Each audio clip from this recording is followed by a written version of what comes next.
জনমে তোমাকে চাই গো। বিয়ে হওয়ার পরে কোনো মেয়ের সুখ হয়, কোনো মেয়ের হয় না। এই সুখ দুঃখ কিন্তু এই বিধাতাতে লিখে দিয়েছে, কার কখন সুখ হবে, কার কখন সুখ হবে না। কে শ্বশুর বাড়িতে সুখী আছে, কে বাপের বাড়ি সুখী আছে। তাই তদ্রূপ গানটা একটু মন দিয়ে সুস্থভাবে গানটা শুনবেন, খুব সুন্দর একটি গান। তো কি বলছি, যদি আবার জনম আমি পাই গো, সে জনমে তোমাকে চাই গো।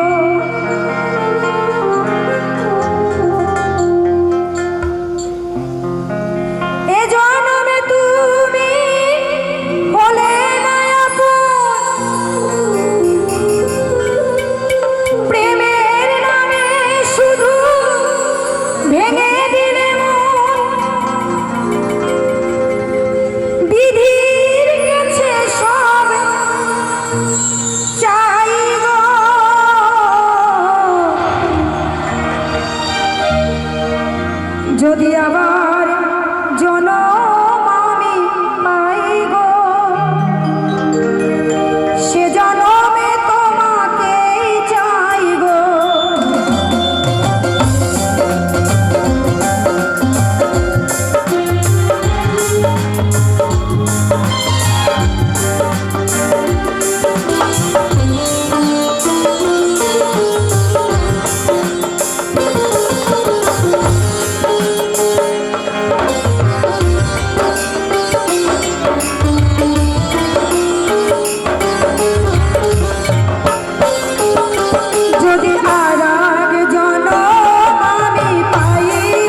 খিদে পেয়েছে নাকি? দুটো গান হবে, পীযূষ ভাই গাইবে, গেয়ে আজকের মতো আমরা অনুষ্ঠান শেষ করব।